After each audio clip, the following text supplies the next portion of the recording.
Coming up on this Wednesday edition of Daybreak, Korea's rival parties reach a compromise on a controversial bill that aims to uncover the truth about April's deadly ferry sinking, ending months of parliamentary paralysis.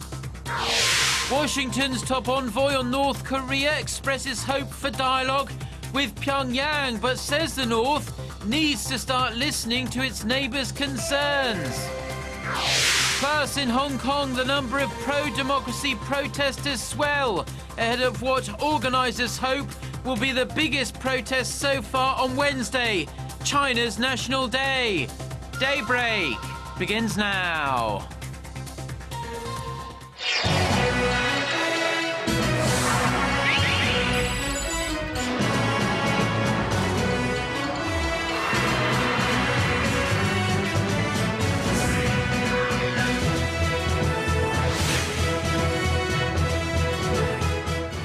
Hello and thanks for joining us. To our viewers around the world, it's 6 a.m. on Wednesday, October 1st. Here in Seoul, I'm Mark Broome and you're tuned in to Daybreak.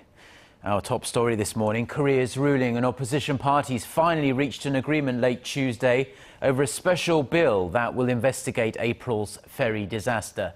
The breakthrough brings to an end months of bitter dispute that had completely paralysed activity at the National Assembly. Our Ji Myung-gil reports.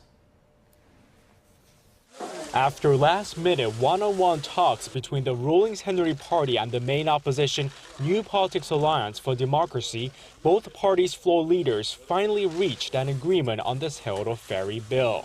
The special bill, which will uncover the causes of April's ferry disaster, has been the focal point of the parliamentary impasse over the past few months.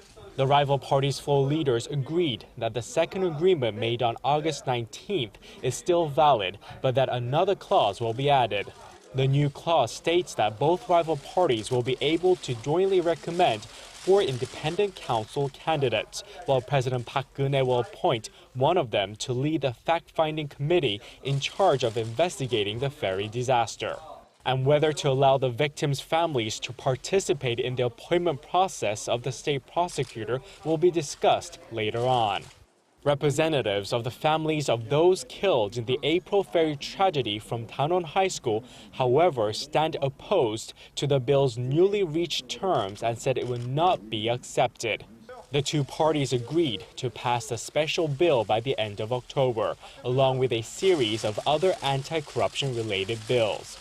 With this, rival party lawmakers gathered inside the plenary hall on Tuesday, signaling a start to normalization of parliamentary affairs. During the plenary session, rival party lawmakers passed 91 draft bills and were able to regain their reputation as a functioning legislative body, following 150 days of not passing a single bill in the National Assembly.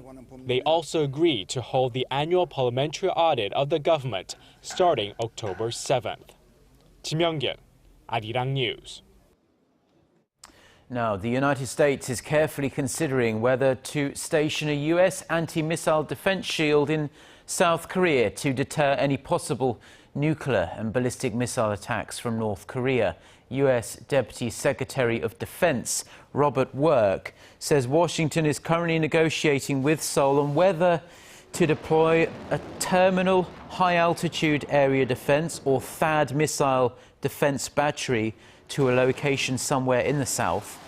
During a visit to Seoul in August, he said the U.S. is hoping to establish an interoperable system between the U.S. theater missile and the Korea air and missile defense, noting that there were very little cost and high-impact ways to link both of these two systems.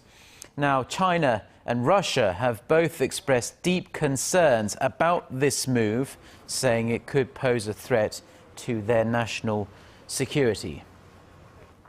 The top US envoy on North Korea policy was in Seoul on Tuesday on the second leg of his 3-nation Northeast Asian tour, which is aimed at getting North Korea back to the negotiating table, a quest that is proving pretty complicated, to say the least. Glyn Davies says the biggest problem with Pyongyang is that it refuses to listen to the concerns raised by the US, South Korea and China.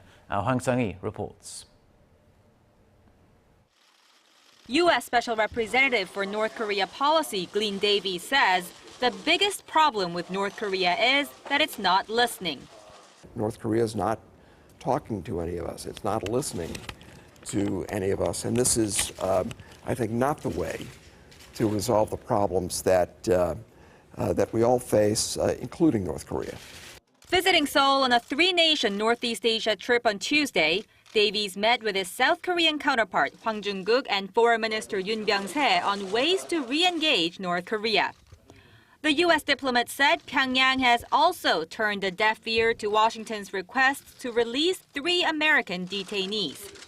We've sought to engage them. We've sought to dispatch senior officials to Pyongyang to talk to them. North Korea has chosen to reject our offers. I think that's a shame. That's a lost opportunity. While the refusal to talk greatly contradicts North Korea's recent show of enthusiasm for diplomacy, Davies said North Korean Foreign Minister Lee Soo-yong's UN speech shows that nothing has changed. I think it was, as we say in English, old wine in new bottles. There wasn't much different about it. It's a valid point, considering North Korea has threatened the world with rocket launches no fewer than 19 times already this year. Hwang Sang-hee, Arirang News. Now, North Korea's foreign minister, who you just saw in that last report, is now in Moscow, kicking off the start of a mammoth 10-day visit that will take him to the farthest reaches of Russia. Officials say Lee Soo-yong will meet with his Russian counterpart, Sergei Lavrov, on this Wednesday to discuss ways to boost economic cooperation as well as the situation on the Korean peninsula. There's also speculation the 2 foreign ministers will discuss ways to resume the multilateral talks known as the Six-Party Talks, which are aimed at finding solutions to Pyongyang's nuclear weapons program. After meeting with Lavrov, the North Korean foreign minister will embark on an odyssey around Russia's far eastern areas. He will head back to Pyongyang next Friday, October 10th. Staying with North Korea, and North Korean leader Kim Jong-un hasn't been seen for nearly a month in public, and no one is quite sure why. The uncertainty over his health and whereabouts has kicked the rumour mill into overdrive. Most believe he's just recovering from some health issues of some sort, while others, mostly users of social networking sites, say they think Kim has been secretly overthrown. Shin Se-min reports. Kim Jong-un, the authoritarian leader of North Korea, was last seen at a concert in Pyongyang with his wife Lee Sol-ju. It has been 27 days since, and Kim has been a public no-show. The North Korean leader missed the Supreme People's Assembly, an important parliamentary meeting he normally attends, sparking rumors of its whereabouts. Some speculate Kim could be suffering from gout, which is an inflammatory arthritis brought on by a diet of heavy sugar, alcohol, meat, and saturated fats, as well as genetics, after he was seen walking with a limp on North Korean Central TV. Another rumor points to possible surgery for the leader. According to independent broadcaster Free North Korea Radio, Kim had undergone ankle surgery at Ponghwa Clinic in Pyongyang, an exclusive hospital for high-ranking members, in mid-September to treat fractures, and still remains in hospital. Rumors of a military coup in the north have run rampant on Chinese microblogging website Weibo, with posts stating that Kim had been arrested after being overthrown. To this, the U.S. State Department has declined to comment on the possibility of a military coup in the communist state, saying that they can neither confirm nor deny the rumors. The North Korean leader's absence is making the headlines in many countries, but some experts say it's not a first, nor should there be alarm. Kim reportedly went absent for 2 weeks in 2012 and returned to the public eye with no explanation. Shin Se-min, Arirang News.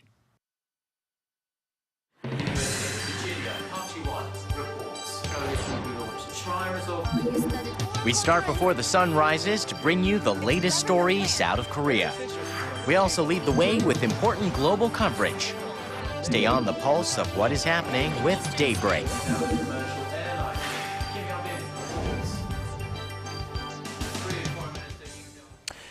Now, there have been a number of mixed signals out of the Korean economy in recent months. On the one hand, business sentiment is looking up, but on the other, industrial output last month slumped by the biggest margin in well over 5 years. Our Kim Ji-yeon has more.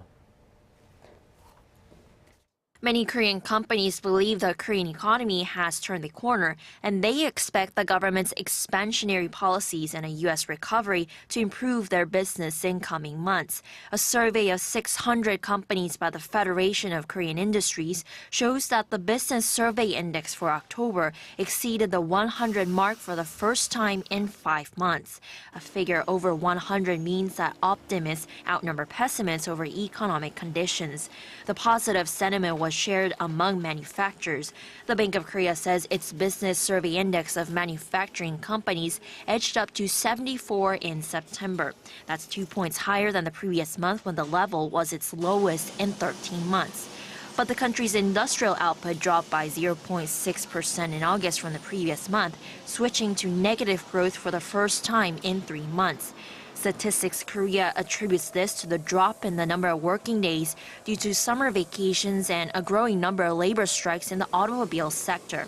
An analyst from Korea Institute of Finance describes the discrepancy between the positive economic sentiment and the decline in industrial output. It takes more than 1 or 2 months to reflect the changes in government policy and real economic indicators, but they're expected to improve in September due to a steady increase in exports and consumer sentiment.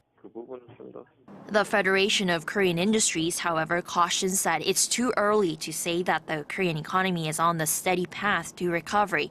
It says the nation needs to overcome challenges posed by strengthening of the Korean won, the weakening Japanese yen, lackluster private consumption, and a slump in exports to China. Kim Ji-yeon, Arirang News. Now, roughly 500 million Chinese people are expected to travel inside and outside of the nation during their Golden Week, which is the National Day holiday, which starts on this Wednesday. The number of those travelling to Korea is on the rise as well. Our Gwon-soo shows us what Korea has to offer them besides the usual fancy 5-star hotels and duty-free shopping. Flights have been overbooked and hotels fully reserved by the many Chinese tourists who have chosen to enjoy their National Day holiday this year in Korea. Around 160,000 Chinese visitors are expected to visit the country during the Golden Week from October 1st to the 7th, which is around 35% more compared to the same period last year. Some come to experience the Hallyu or Korean wave, the local scenery, the food, and to shop. In fact, most of their vacation expenditures goes to shopping. I shop a lot in Korea. I especially buy a lot of makeup. It's cheaper and using it makes my skin look very natural. But after the shopping sprees, the question is, would they come again? Not that many products have been developed that could increase consumption in the cultural field. Chinese tourists are interested in K-pop, but what they are mainly able to do is just buy CDs or T-shirts with their favorite stars. But if you take a look around, efforts are being made to offer Chinese tourists more. Just in time with the holiday and the Incheon Asian Games, Incheon's Chinatown aims to shift the attention of Chinese tourists away from shopping malls toward other attractions. The Incheon China Culture and Tourism Festival, for example, will open this week under the theme of Korea-China Cultural Exchange, attempting to attract visitors with traditional performances and discounts for events, shops, and restaurants. Chinatown may seem like an unlikely destination for Chinese tourists, but they are interested in seeing how their people live in Korea. So we're working with travel agencies to attract visitors with special programs, along with the Asian Games. And with nearly 900 Chinese athletes to cheer for, this year's holiday will be even more special, with cultural festivals taking place outside stadiums. But experts say the tourism industry should be looking ahead for future attractions to bring visitors back in the coming years. Gwon-soo, Arirang News.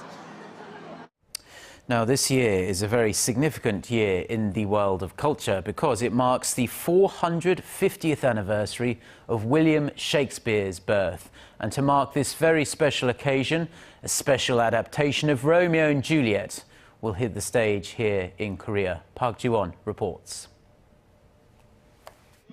The Korea National Opera presents the most famous love story of all time, Romeo and Juliet. French composer Charles Gounod wrote the opera version of this tragic yet beautiful story of love, fate, and death. It took him 28 years to complete and premiered in 1867. To mark the 450th anniversary of Shakespeare's birth, the 5-act opera version of his play will take the stage, featuring an international cast along with Australian opera director Elijah Mushinsky, stage designer Richard Hudson, and conductor Julian Kovachev. Italy, I feel Verona as my home city. I'm so happy to share these wonderful feelings with a Korean public, with a Korean National Opera or musician, because it's difficult to put out all these feelings what the composer put, and it is a special color, which is French. World-renowned Italian tenor Francesco De Muro, Russian soprano Irina Lungu, and Korean opera singers are preparing to put on an intense and emotional performance. The opera will be staged for 4 days from this Thursday to Sunday and will run again during the Daegu International Opera Festival next week. Park Ji-won, Arirang News.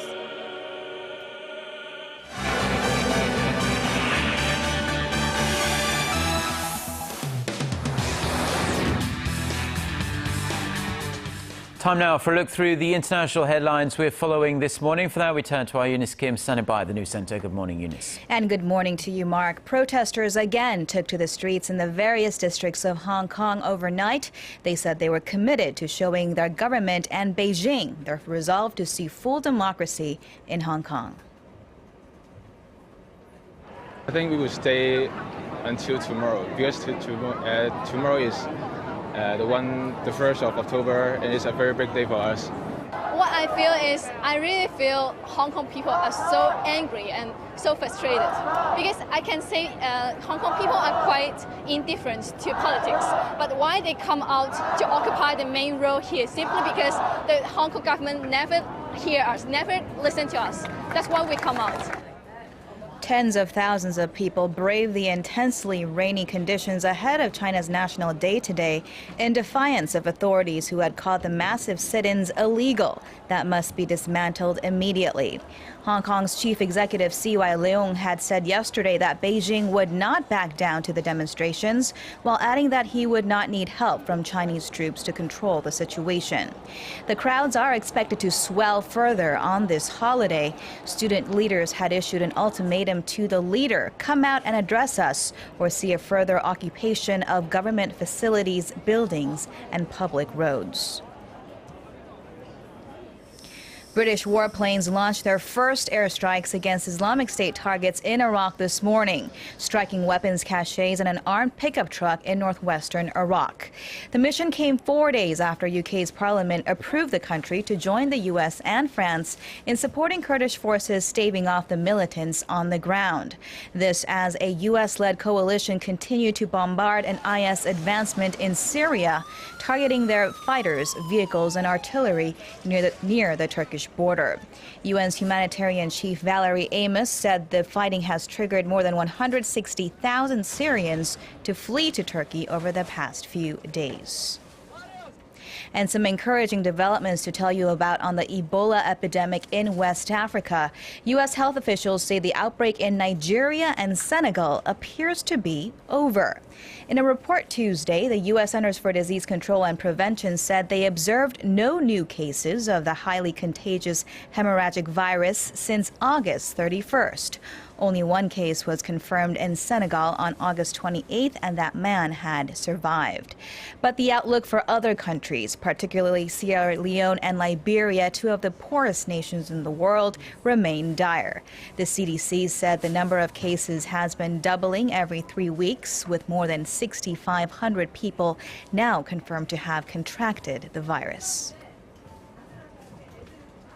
And finally, in some business news, American e-commerce site eBay has announced it is spinning off its e-payment business, PayPal, and making it its own publicly traded company. eBay Incorporated explained that the move would allow the two companies to better focus on emerging opportunities and challenges. It would also allow PayPal to ink partnerships with companies viewed as eBay's competitors. The move marks a major reversal from the company's previous stance against the strong recommendations of activist investor Carl Icahn, who had pushed for the company to split.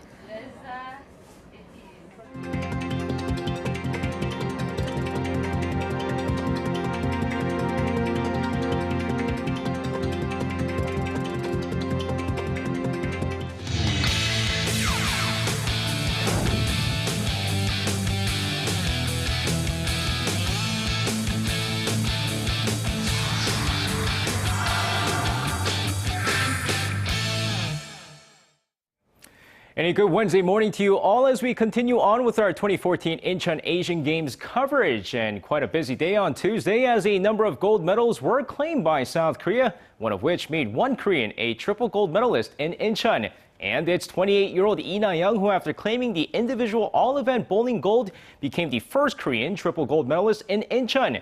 With the score based on the combined total score of individual 2-person, 3-person, and 5-person events, Lee Na-young scored a total of 5,132 points for an average of 213.83 points per game during the Incheon Asian Games.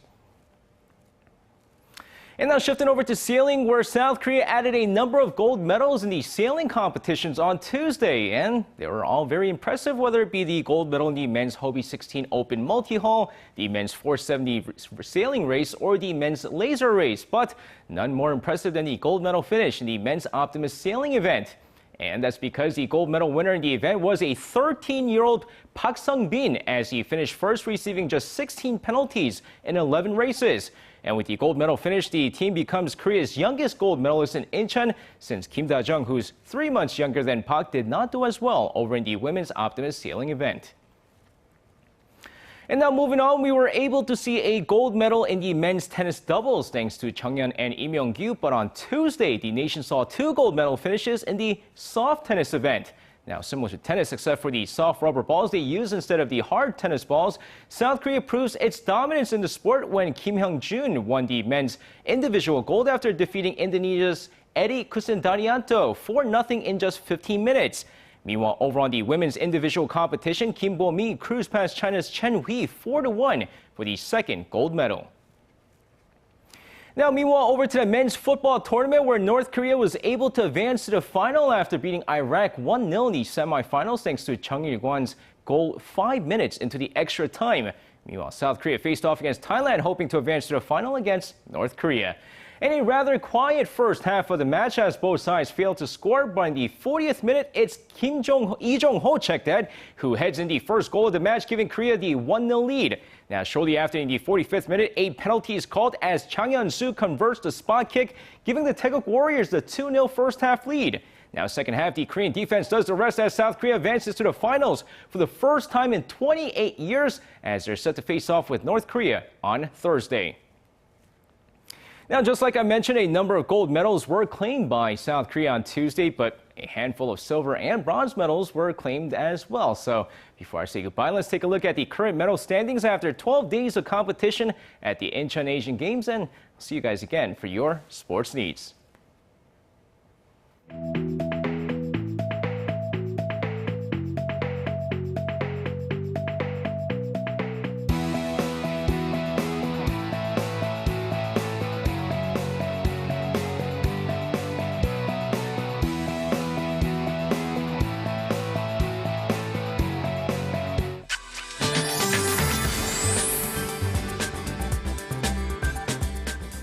It's the first day of October and chilliest morning of the season, and winds are making it feel cooler than actual temperatures. So be sure to dress warmly before heading out to work or school this morning.